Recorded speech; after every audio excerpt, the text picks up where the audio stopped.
Bom, novamente nós estamos aqui e quem está acabando de acessar o canal da igreja, Meu Bom Sábado, nós já tivemos uma participação prévia aqui, um momento de oração intercessora, mas Deus seja louvado por tudo, acima de tudo que Ele seja louvado.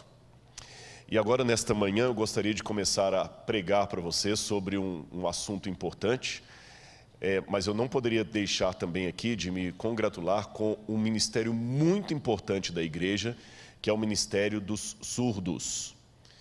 Todos os irmãos que são surdos ou mudos, esta é a linguagem correta, não é deficiente físico, surdo ou mudo. E também já aprendi que não é linguagem de sinais, viu?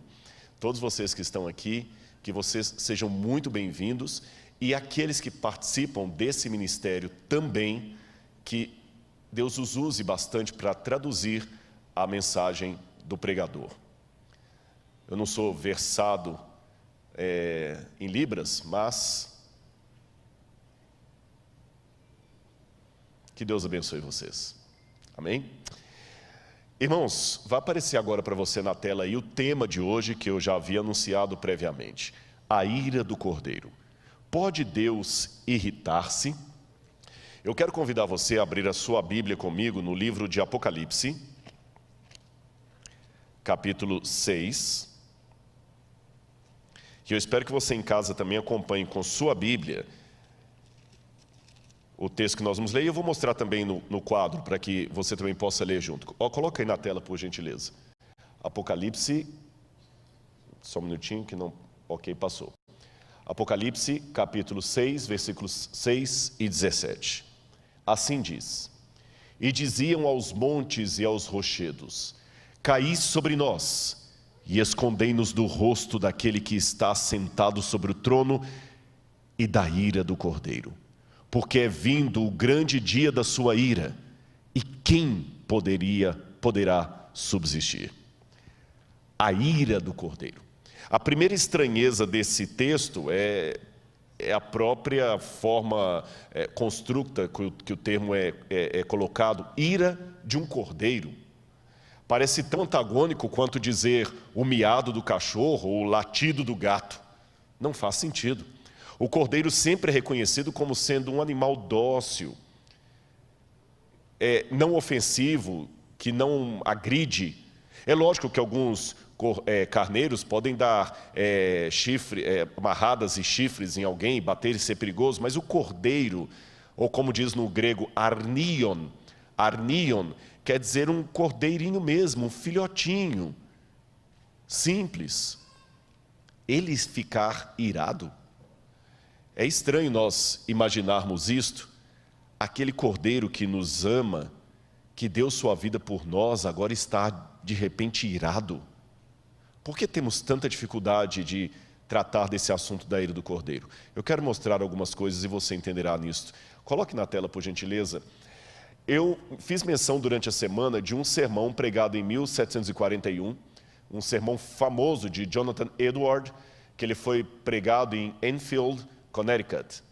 E o sermão era baseado em Deuteronômio 32, 35, que diz: a seu tempo, quando revelar o seu pé, e ele proclamava a ira de Deus sobre o pecado.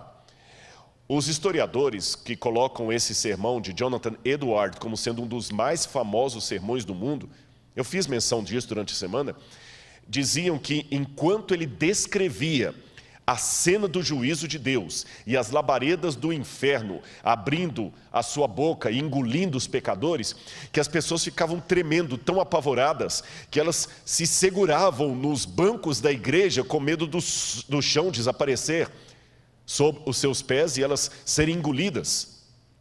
Foi um dos sermões mais famosos da história. O título dele: Pecadores nas mãos de um Deus irado.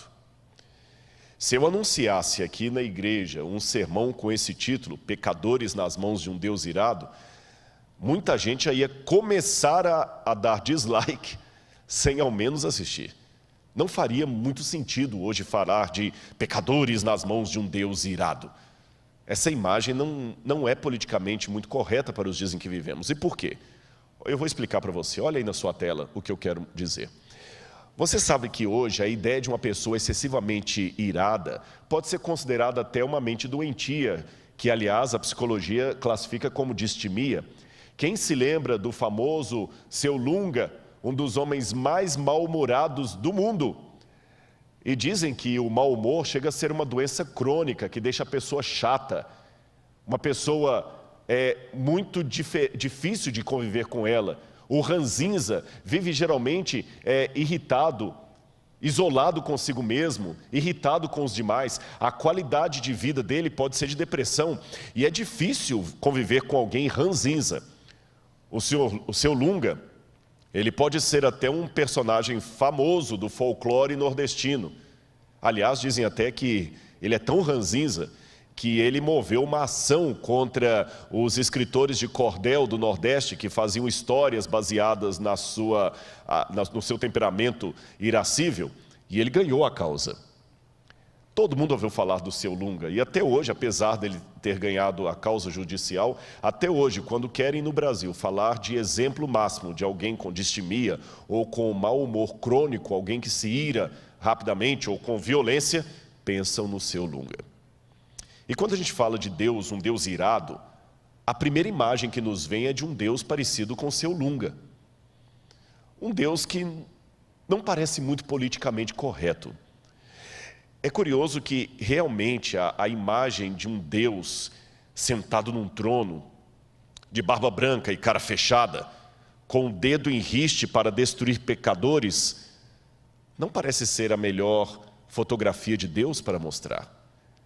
É tão desgastante essa imagem de um Deus irado, que já nos tempos, pouco depois do período apostólico, você já tinha Marcião, que era um dissidente do cristianismo, dos hereges, que chegou a proclamar que havia dois deuses, o Deus do Antigo Testamento e o Deus do Novo Testamento, e que os dois estavam em oposição.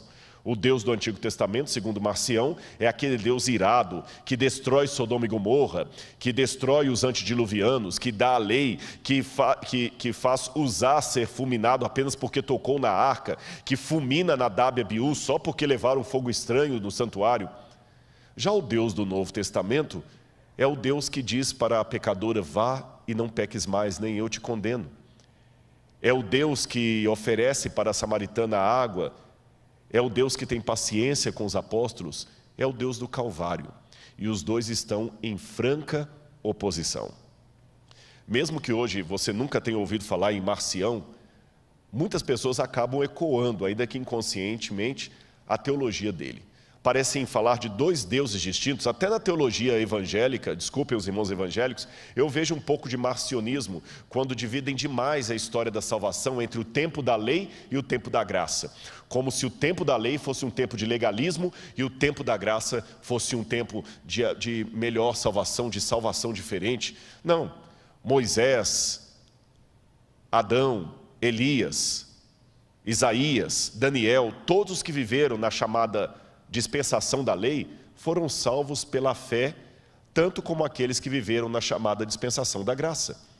A diferença é que os do Antigo Testamento depositavam a sua fé no Cordeiro que haveria de vir, e os do Novo Testamento depositavam a sua fé no Cordeiro que veio e voltará. Mas, de qualquer forma, por detrás de tudo isso existe essa dificuldade de conciliar a imagem do Deus Jesus com Deus Javé. Um parece que está pronto a destruir, o outro parece que está só querendo amar e perdoar. Mas o Apocalipse une os dois ao falar da ira do Cordeiro. Eu quero mostrar outra imagem para vocês. Você já ouviu falar no mito das fúrias? As fúrias eram divindades romanas que seriam irmãs encarregadas da vingança por um crime cometido. A própria palavra fúria, que vem do latim, é uma palavra que remete a essas divindades da mitologia romana e que também havia na mitologia grega. As fúrias, elas atormentavam tanto uma pessoa que até quando a sua alma ia para o Tártaros, elas iam atrás da pessoa atormentando pelos crimes que ele fez. Então a ideia da palavra fúria, de onde vem a palavra furacão, significa pessoas que querem atormentar. Então quando você fala da fúria de Deus, da ira de Deus, parece uma imagem das fúrias lá do Império Romano. Aliás, olha aí no seu quadro, eu quero ainda continuar essa ideia da mitologia e falar que também na mitologia grega, Hesíodo falava que quando o titã Cronos castrou seu pai Urano, ele jogou a sua genitália no mar. E as eríneas seriam a versão grega das fúrias. Elas nasceram do sangue de Uranos. Deixa eu contar isso aqui para você. Na mitologia grega, segundo contada por Hesíodo, como foi o nascimento dos deuses, havia originalmente Gaia, que é a chamada Terra, e Uranos, que é o céu. Uranos e Gaia coabitaram e tiveram 3 tipos de filhos. Tiveram os centimanos, tiveram os titãs e tiveram os cíclopes. E Uranos não gostava dos seus filhos, e ele sempre queria prender os filhos na barriga de Gaia. Só que os titãs se rebelaram contra o próprio pai, castraram o pai, e o sangue do pai caiu, e o membro do pai também caiu no mar. E ao cair no mar, aquela espuma que formou, tudo que bate na água do mar forma uma espuma, dessa espuma nasceu Afrodite. Mas do sangue nasceram as fúrias. Isto mostra, de certa forma, uma origem até psicológica da fúria. Afrodite é a deusa do amor, ela nasceu da espuma do mar. Mas do sangue, da necessidade de revanche, de vingança, nasceram as fúrias. E quando a gente fala de um Deus que se ira, que se vinga, a primeira sensação que nós temos é de raiva, é de não aceitar esse Deus. Não é a melhor imagem para apresentar para alguém. Mas se eu tenho que ser fiel à Bíblia, eu tenho que ser fiel à Bíblia como um todo. Tão nocivo quanto rejeitar a palavra de Deus é eleger apenas as verdades que me são convenientes. Há pessoas que são ateias, elas rejeitam a Bíblia como palavra de Deus. Há outros que também são ateus teóricos, porque eles só elegem da Bíblia as verdades que lhes são convenientes e tenta esconder ou não mencionar as verdades que são incômodas. Eu reconheço perante todos que estão comigo que dizer que Deus se ira, que Ele se irrita, é uma verdade incômoda, mas ela está na Bíblia, fala da ira do Cordeiro. Numa época do politicamente correto, que a gente tem que tomar cuidado até com a nomenclatura que se usa, por isso até que eu expliquei, porque eu estou falando de surdo e mudo aqui, porque alguém pode achar que eu estou falando errado. Alguns defendem que você tem que falar preto, outros falam que tem que ser negro. Alguns falam que é homossexualismo, outros falam que é homossexualidade. Numa época de tanta linguagem politicamente correta, que você tem que medir cada frase, alguns acham que se eu cumprimentar boa noite a todos, eu já estou sendo machista e patriarcal, porque eu tenho que falar boa noite a todos e a todas, e assim por diante. Mas quando eu vou a Romanos, capítulo 1, lá não usa essa linguagem politicamente correta, lá fala: a ira de Deus se revela do céu contra toda forma de impiedade dos homens, porque eles deixaram o contato natural das mulheres, se inflamando homem com homem, e Deus os entregou às suas vis situações, a ira do céu. E quando você vai no grego, lá está, reorgeto teu, orge, a ira de Deus em grego, orgeto teu, orge, é aquela ira que vem das entranhas, aquela indignação, não é uma raivazinha qualquer. Vamos continuar o nosso passeio aqui para aprender mais alguma coisa. O problema hoje, e isso aqui eu digo em primeira pessoa do singular, eu, Rodrigo, confesso para vocês os problemas que eu tenho em pregar sobre a ira de Deus. E eu até coloquei como título de propósito desse slide, o problema com a ira de Deus no mundo de likes. Eu vou explicar para você o que eu quis dizer com isso. E repito, nesse ponto aqui, ainda que é aparente, eu não estou julgando indireta para ninguém, ainda que aparente, eu não estou pensando em outra pessoa senão eu mesmo.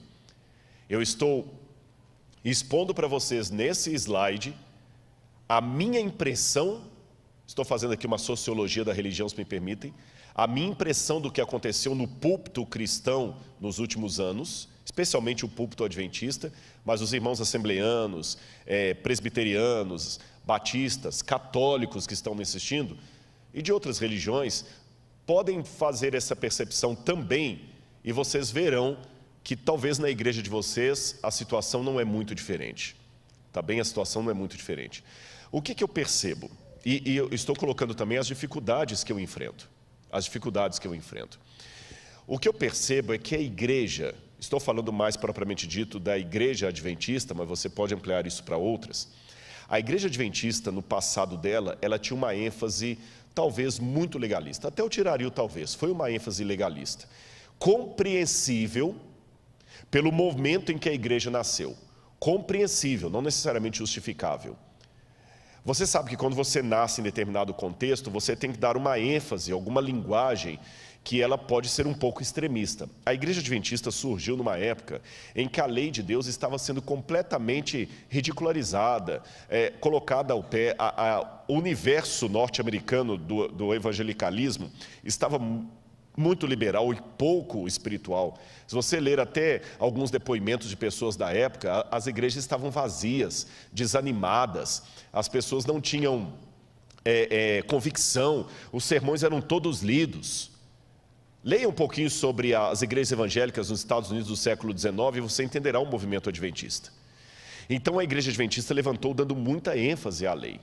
Mas deu uma ênfase à lei tão grande, tão grande, tão grande, que ela se tornou uma igreja de discurso legalista. Em 1888, teve uma conferência nos Estados Unidos, em Minneapolis, para pela primeira vez a igreja começar a entender o que significa justificação pela fé e não pelas obras. Mas no Brasil isso demorou a chegar. No Brasil, até por volta dos anos 1980, o púlpito adventista ainda era muito, mas muito legalista às vezes na abordagem dele. Havia uma ênfase muito grande à doutrina em detrimento ao relacionamento. Quem é adventista de berço vai lembrar desse episódio que eu estou falando. Havia uma ênfase muito grande que era muito dada às regras. Não pode isso, não pode aquilo outro. O dia de sábado era mais um dia de não podes do que um dia de pode. O próprio pastor Alejandro Bullion contava de uma experiência de uma família que, para poder ensinar para o filho a importância do sábado, chamava o sábado de o dia feliz. E quando chegava no sábado, papai, o senhor pode brincar comigo? Não, eu não posso brincar com você hoje. Por quê? Porque hoje é o dia feliz, está lembrado? Ah, tá bom. Papai, o senhor pode jogar uma bolinha comigo? Não pode. Pode andar de bicicleta comigo? Não pode. Por quê? Porque hoje é o dia feliz. Papai, você vai ficar na igreja hoje o dia inteiro, que tinha comissão à tarde, de manhã, era filho de pastor? Vou, mas por quê? Hoje é o dia feliz. Aí quando chegava por volta de 2 horas da tarde, o menino já perguntava assim, falta muito para acabar o dia feliz?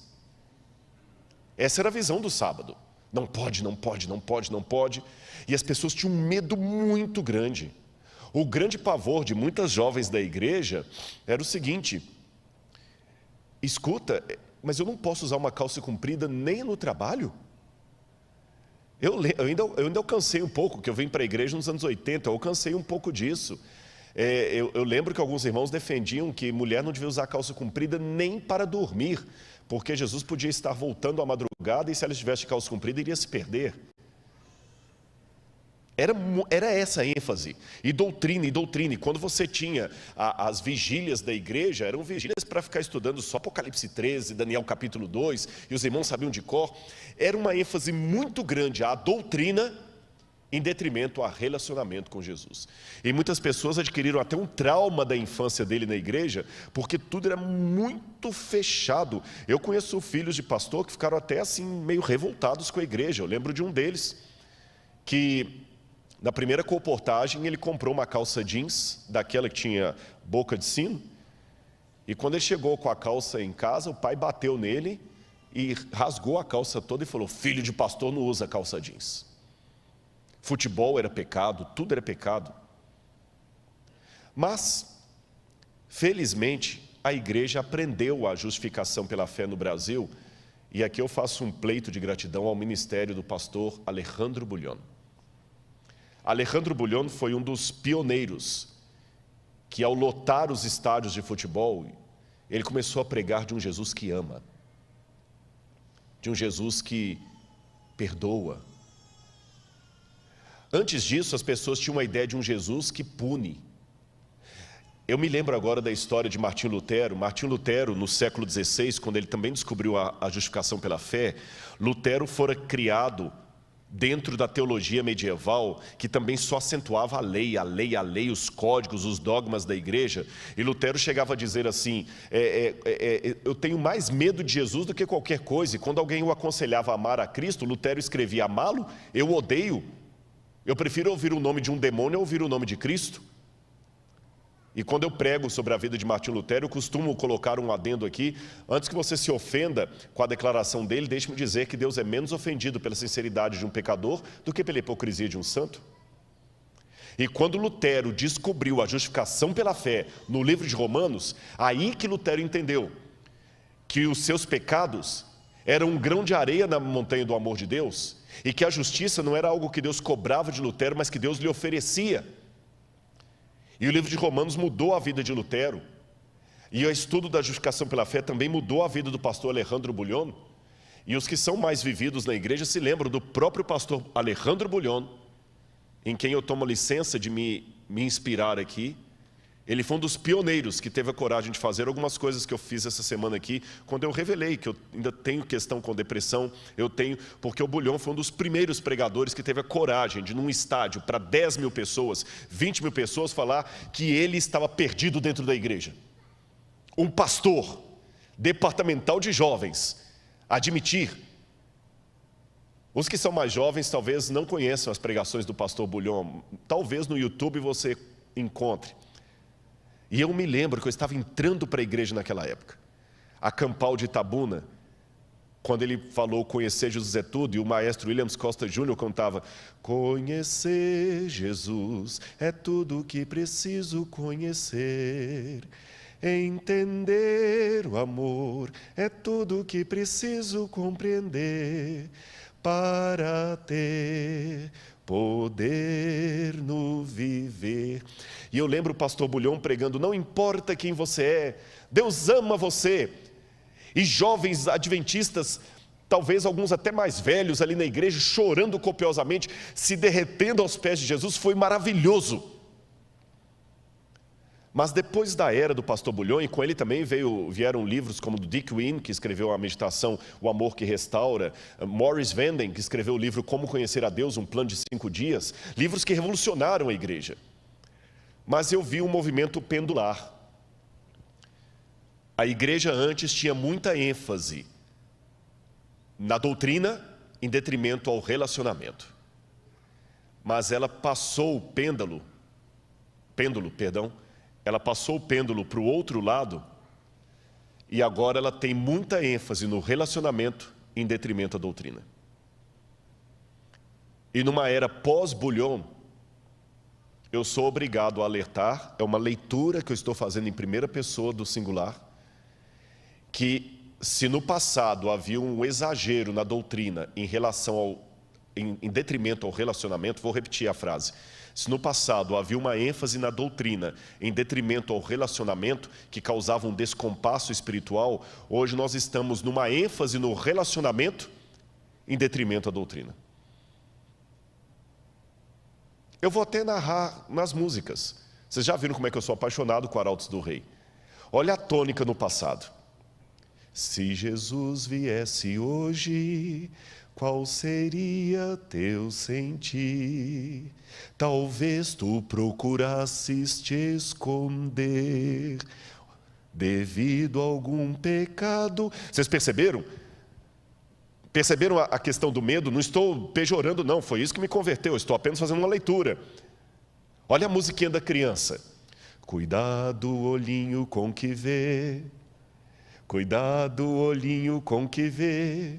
Deus lá no céu está olhando para você. Olha a ênfase.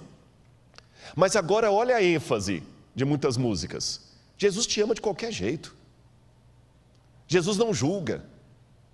Jesus não condena. É quase que uma sensação, desculpem a paródia que eu vou fazer, mas a sensação escatológica que eu sinto é essa: que depois do milênio, os ímpios vão ressuscitar, e quando Jesus for mandar descer o fogo do céu para... Não, Senhor, não faça isso, nós somos a coisa mais linda que o Senhor criou. O Senhor não vai ter coragem de destruir a gente, o Senhor não condena. Aí Deus, como um pai laço, dirá: vocês sabem que eu tenho coração mole, né? Eu não tenho coragem de destruir vocês. Desculpa, gente, eu sei que eu falei que eu ia descer o fogo, mas não dá, eu não tenho coragem, desculpa, eu não tenho. Quem é mãe me entende, né? Eu não vou ter coragem. Abra as portas da Nova Jerusalém, deixa todo mundo entrar, até Satanás e os anjos também, entrem para cá. Eu tenho coração mole, eu não vou deixar ninguém ir para o inferno. Desculpe a paródia, mas se com muito respeito eu fiz essa leitura da visão do passado, é a autocrítica que eu faço da geração a qual eu pertenço. Então, quando eu vou ao Apocalipse e leio sobre a ira do Cordeiro, eu tento, repito, estou falando a primeira pessoa do singular, eu tento equilibrar esta relação entre doutrina e relacionamento, entre amor e santificação. Porque eu sei que se eu pregar só um lado, eu estarei pregando um evangelho manco. E um evangelho manco é como um carro de 3 rodas. Não vai para lado nenhum. E de carro que não vai para lado nenhum, o pastor entende. Porque o dele está no concerto tem 2 semanas. Perceberam? Volte, por gentileza, o slide, que eu ainda quero fazer alguns comentários de coisas que eu me preocupo em relação a mim mesmo e a minha pregação. Coloca lá, por gentileza. Eu, vivendo no mundo de likes, o pastor me perguntou quantos seguidores eu tenho no YouTube aqui, 720 mil. Eu, às vezes, me sinto um pouco numa camisa de força. Estou pensando em voz alta, onde eu sou obrigado a colocar coisas que podem dar mais likes e evitar os dislikes. É uma tentação. E para eu evitar os dislikes, eu vejo que hoje é proibido proibir. Eu vejo que hoje eu tenho que seguir o pêndulo homilético. Eu tenho que dar ênfase ao relacionamento em detrimento à doutrina. Porque se eu ficar falando de doutrina, muita gente não vai gostar. Eu tenho que ser descolado para eu ganhar likes, não almas, likes. E em ser descolado, uma pergunta que eu faço para mim mesmo. Eu fico muito feliz, a igreja me deu um terno da Brooksfield, desculpa, é uma loja boa. Mas eu ainda me preocupo, não estou desdenhando o presente da igreja, de jeito nenhum, não é isso.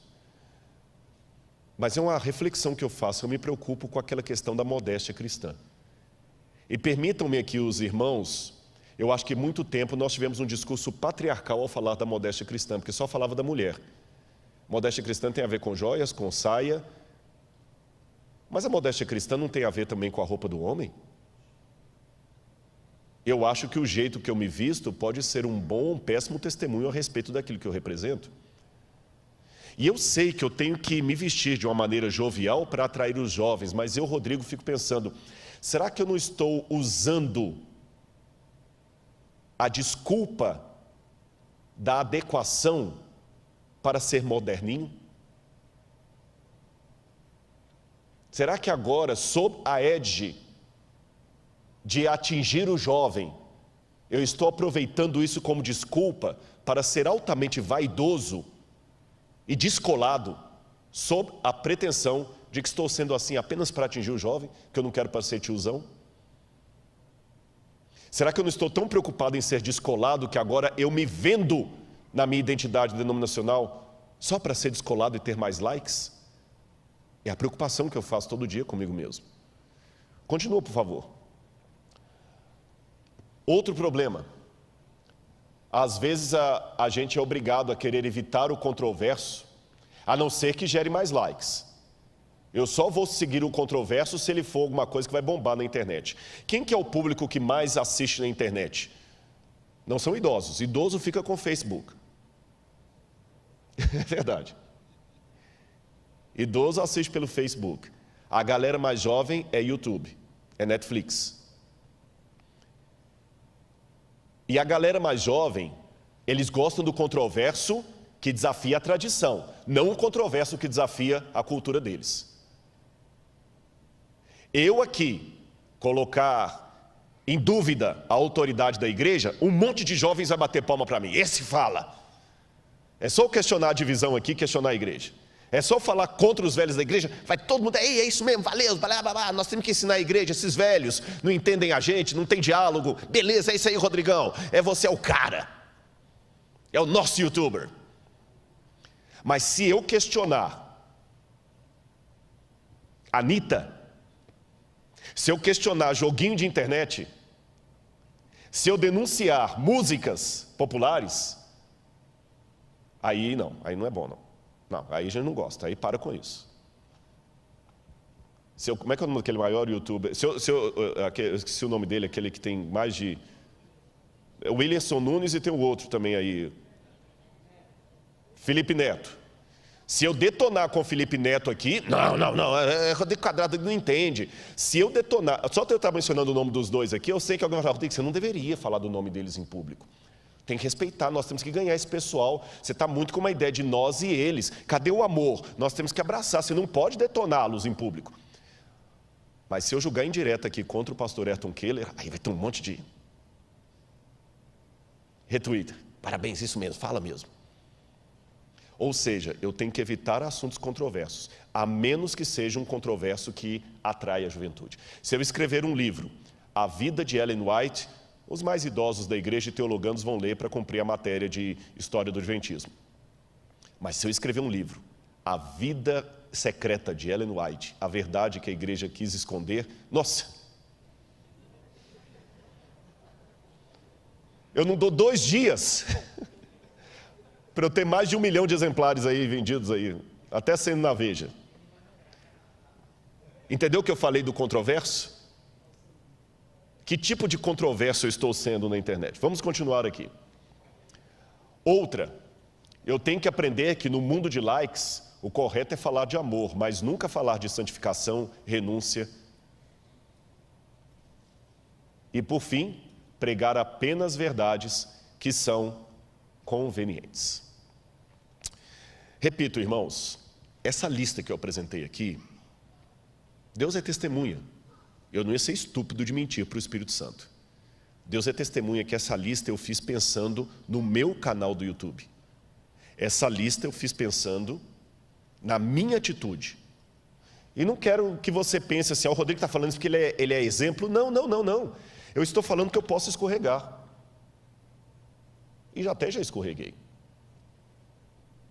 Pode ser que amanhã eu coloque um vídeo que eu falo assim, gente, eu não deveria ter colocado esse vídeo. Meu Deus, que besteira que eu fiz.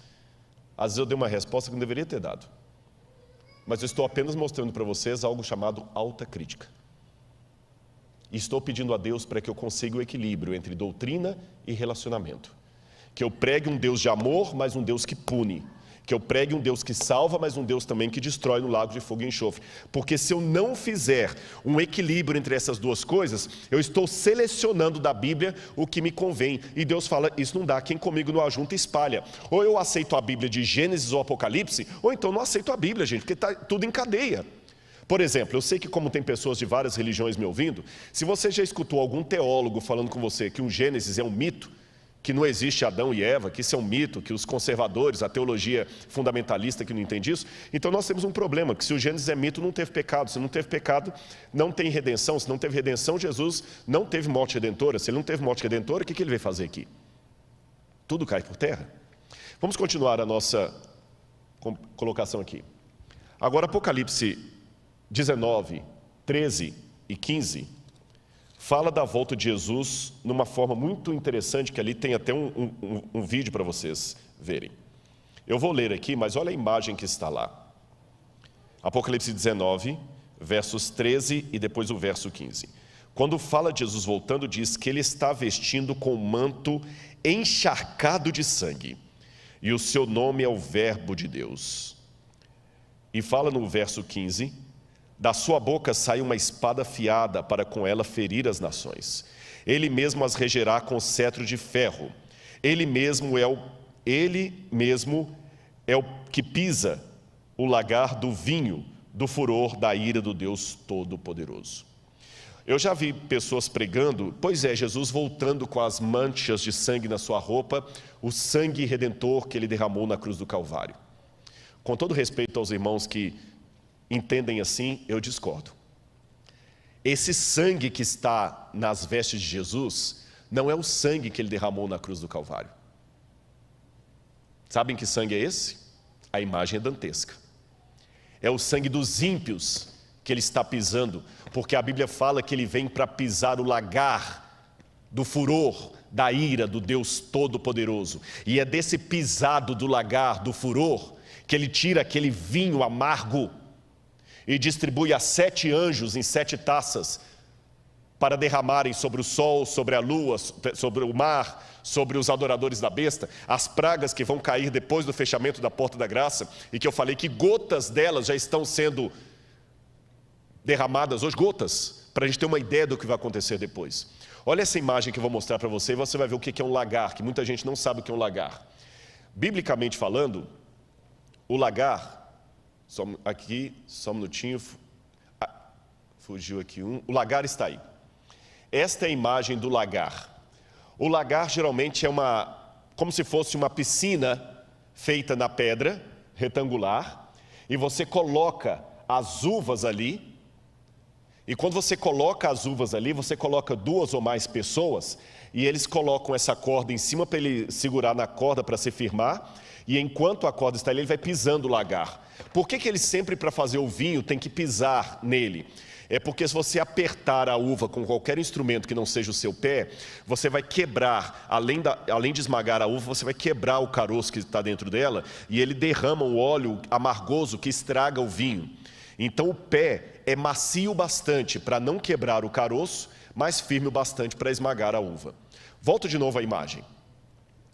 Olha quando ele pisa o lagar, evidentemente que as vestes deles ficam todas salpicadas daquele tom tinto do vinho.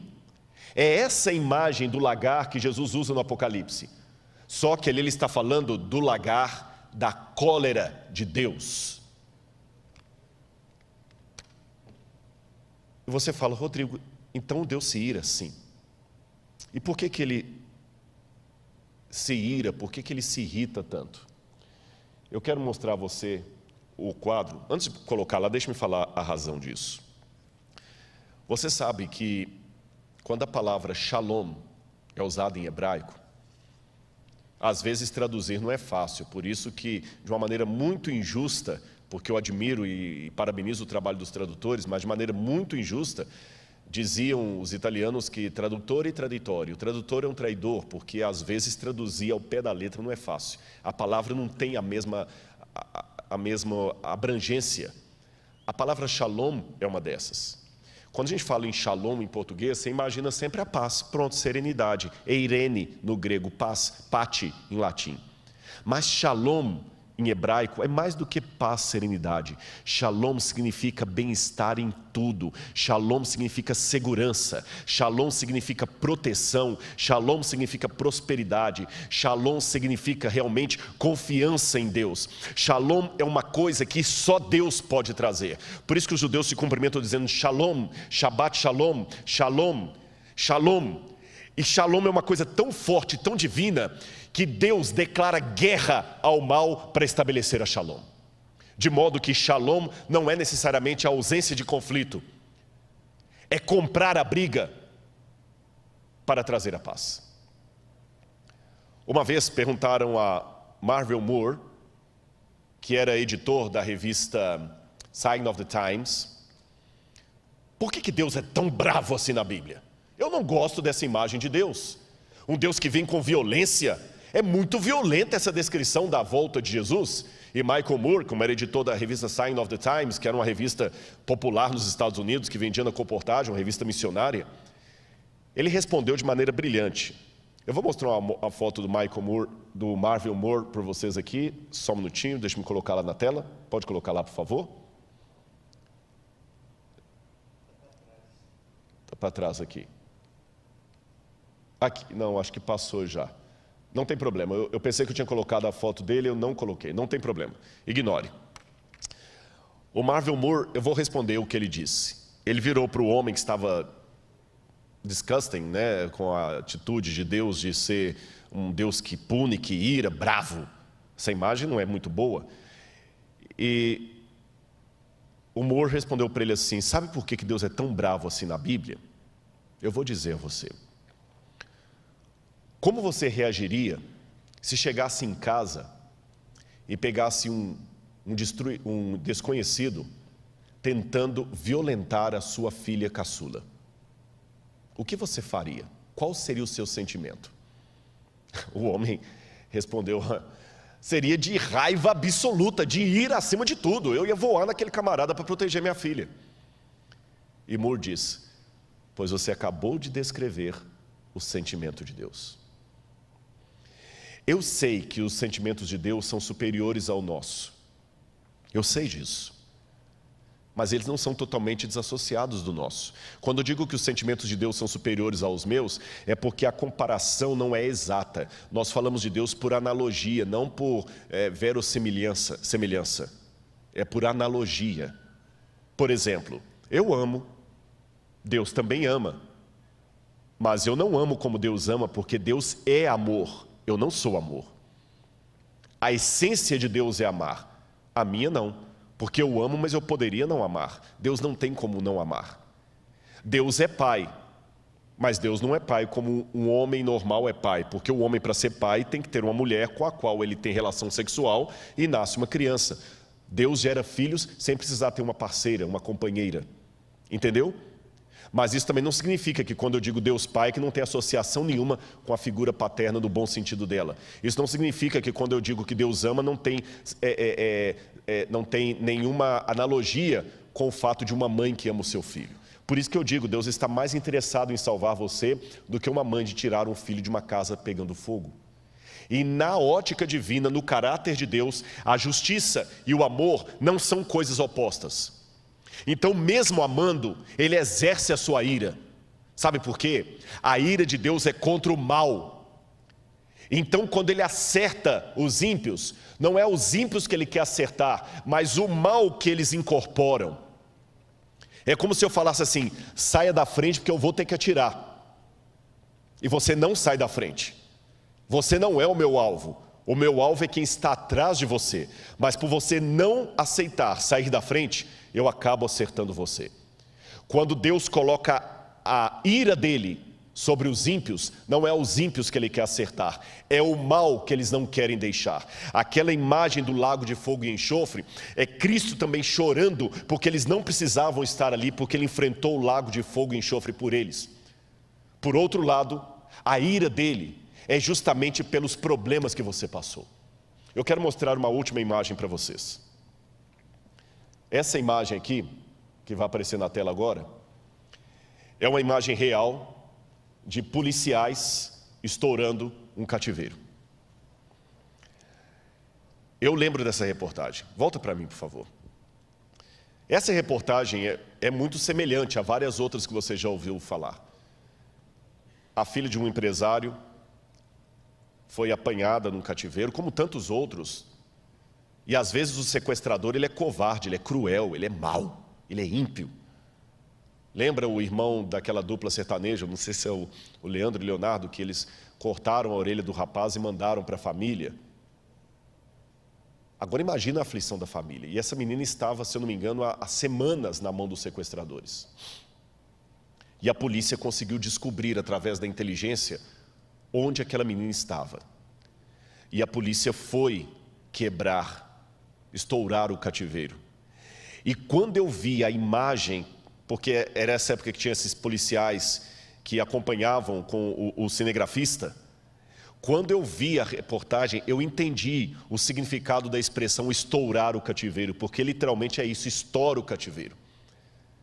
E até o apresentador, que também entendia do mundo policial, explicava para todos, na época, telespectadores, hoje não se usa mais essa expressão, hoje é só espectadores, porque muitos vêm pela internet, mas os telespectadores, ele explicava o porquê daquilo ali. Ele queria dizer, olha, eles têm que fazer isso porque é um jogo psicológico.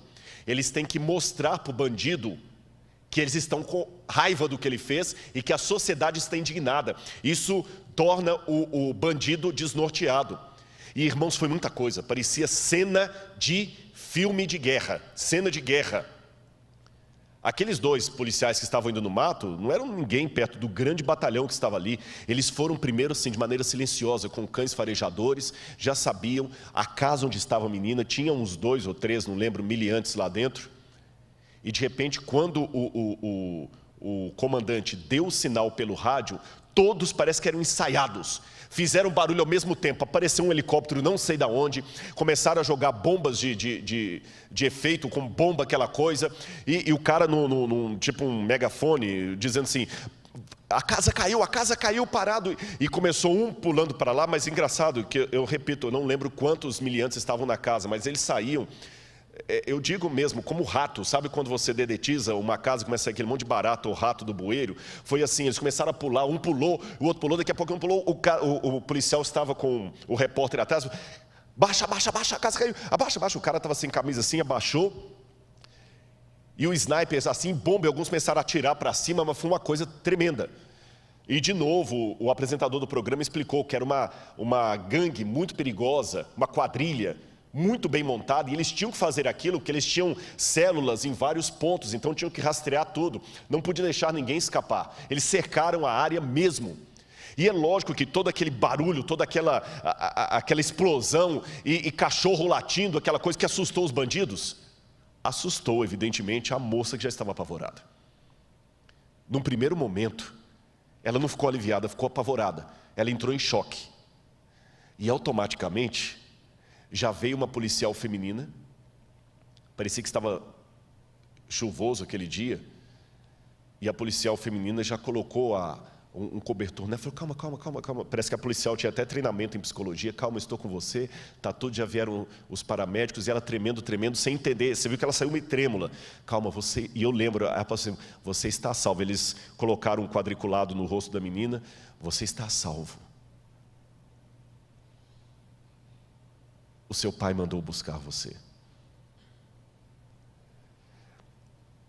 Meus amigos, meus irmãos, a volta de Jesus é descrita na Bíblia com barulho, som de trombetas, terremotos. A terra vai entrar em combustão. Um dia desse que a gente estava voltando para o hotel, eu estava comentando com a irmã Geni. Ela falou: já pensou a volta de Jesus, esses prédios todos caindo? Eu falei: eu fico imaginando como é que vai ser. A terra vai se abrir, vai vir fogo, vai vir raio do céu, barulho, terremoto, trovão. Não se preocupem, a tropa de elite de Deus está vindo com fúria, com raiva, para tirar você desse cativeiro. Meu irmão, na Bíblia não diz que é pecado nós irarmos. Irai-vos e não pequeis. A Bíblia fala que eu não devo ter rancor, falta de perdão, mas a ira contra o pecado eu tenho direito a ter. A indignação com que o diabo está fazendo comigo e com você, eu tenho o direito de ter. Deus me deu esse direito legítimo. Ter paciência no sofrimento e na provação que eu tanto preguei não significa masoquismo, não significa gostar de sofrer. E quando um pregador se levanta com indignação e denuncia algumas coisas do púlpito, não é por amor do panfletário, é uma indignação coletiva do que está acontecendo nesse mundo. Eu estou indignado por haver crianças morrendo na África. Eu estou indignado por haver crianças morrendo no Brasil. Eu estou indignado porque há mulheres que estão apanhando do marido em casa. Eu estou indignado pelo que o diabo está fazendo na minha vida. Eu estou indignado até com os erros que eu cometo, ou que o diabo às vezes me faz cometer. Alguns voluntários, outros levados, não importa. Eu estou indignado pelo que está acontecendo com você. Então Deus está voltando. Ele fala assim: basta, o diabo já foi longe demais. E sabe aquele pai que entra para defender sua filha e luta com o bandido? Deus está voltando para lutar por você. É por isso que a volta de Jesus é uma cena de ira do Cordeiro. Ele vem. Eu espero que você não seja atingido pela ira de Deus, porque, como eu falei, o alvo da ira de Deus não são os ímpios. O alvo da ira de Deus é aquilo que o ímpio voluntariamente abraçou e não quis soltar. Quando o fogo de Deus desce contra os ímpios e o diabo, o alvo deles não é os ímpios, o diabo, porque o diabo, na verdade, é um apelido que ele teve depois. Ele era um anjo. A dor de Deus em destruir o anjo é a dor de um pai de enterrar um filho que morreu por overdose de drogas, que para quem não tem sentimento é apenas mais um rapaz envolvido com drogas, mas para o pai, a mãe é diferente. Para mim é mais um drogado. Eu posso até falar que é um vagabundo, um drogado, mas para a mãe, ela vê aquele drogado Ela sabe que ele saiu da barriga dela. Ele mamou no seio dela. Ela o viu dando os primeiros passos. E agora o ver na Cracolândia morrendo com overdose, roubando para alimentar o vício, isso dói numa mãe. A mãe do pior bandido tem um misto muito grande, porque ela sabe que ele é um marginal, que ele matou, que ele é cruel, que ele é líder do tráfico, mas ele saiu dela. Eu não consigo imaginar que Deus terá prazer em destruir o diabo, porque para mim ele é o diabo. Mas Deus o viu como um anjo que foi criado, Deus o viu emitindo as suas primeiras palavras, Deus o viu quando ele ainda era um ser de luz no céu. Deus não tem prazer na morte do ímpio, isso está na Bíblia. Mas Deus tem que destruir o mal. E se o diabo, por decisão própria, quis incorporar o mal nele e ficar agarrado ao mal, Deus o destruirá, porque vai destruir o mal que está nele e ele vai junto. E assim vale por todos os ímpios. Mas este destino do diabo e daqueles que se unirem a ele, não precisa ser o seu destino. Você pode estar do lado da luz. Então, enquanto o quarteto vem aqui à frente, eu pedi que eles cantassem de novo a música de Breve Jesus Voltará, porque eu imagino e quero levar a sua mente agora comigo como uma projeção mental ao futuro. Hoje é apenas uma imaginação, que em breve se tornará uma realidade. O mundo estará consumido pelo caos. As pragas caindo agora sem mistura de misericórdia. O mundo envolvido nas trevas, nas mãos do anticristo. O povo de Deus sendo perseguido. Uma confusão geral. Alguns tendo falta de água potável para beber, outros de pão. Algumas nações não se entendendo, mas o mundo se unindo num decreto político, religioso, financeiro, social, enganado pelo inimigo de Deus. Se eu estiver vivo, eu quero estar entre aqueles que serão perseguidos. E quero estar com você, que ontem eu estendi a mão. Porque nós vamos ver tudo aquilo que os adventistas me ensinaram. Não será mais uma descrição. Nós vamos ver o céu se abrindo. E de repente aparecendo uma pequena nuvem vindo do Oriente, do tamanho aproximado da mão humana. E essa nuvem vai começar a abrir um efeito diferente, como se fosse um túnel.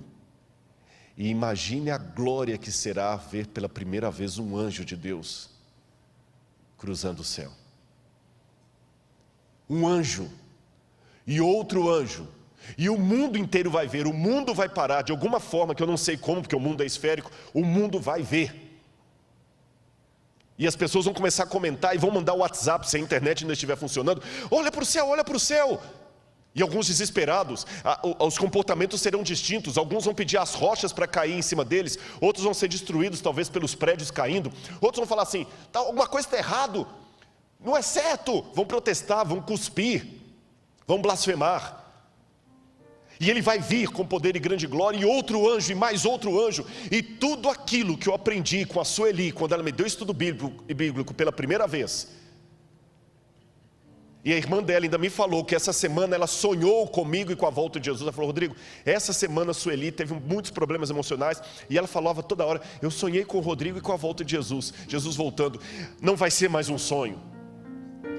Eu apelo a você, meu irmão, minha irmã, prepare-se para o dia da volta de Jesus. A ira do Cordeiro é contra o mal. A ira do Cordeiro é a seu favor. Lembre-se agora, em nome de Jesus, de tudo que o diabo já fez com você. As lágrimas que você derramou. Lembre as ofensas que você recebeu, as injúrias, as doenças que você teve que enfrentar, as orações não respondidas, as perguntas que você fez sem ter entendimento. Lembre as vezes que você só fez o bem e só teve problemas. Lembre as vezes que você foi um Jó do século 21. Lembra todos os momentos de dor. E entenda, Deus está indignado. Ele está indignado. Todas as vezes que você sofreu problema de racismo, todas as vezes que você sofreu problema de indignação, todas as vezes que você sofreu violência doméstica, Ele está indignado. Também está indignado todas as vezes que você pecou, porque Ele perdoou você, mas Ele sabe o que levou você ao pecado. E Ele vai voltar com poder e grande glória. Breve Jesus voltará, e eu quero estar com você naquele dia. Esta música, para mim, com as várias versões que ela já teve, deveria ser o hino oficial da Igreja Adventista do Sétimo Dia. A volta de Jesus. Eu ainda creio e quero ter você comigo. Preste atenção nessa música.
de Deus, a trombeta tocai, breve Jesus voltará. A todo mundo a mensagem levai, breve Jesus voltará. Breve virá, breve virá, breve Jesus.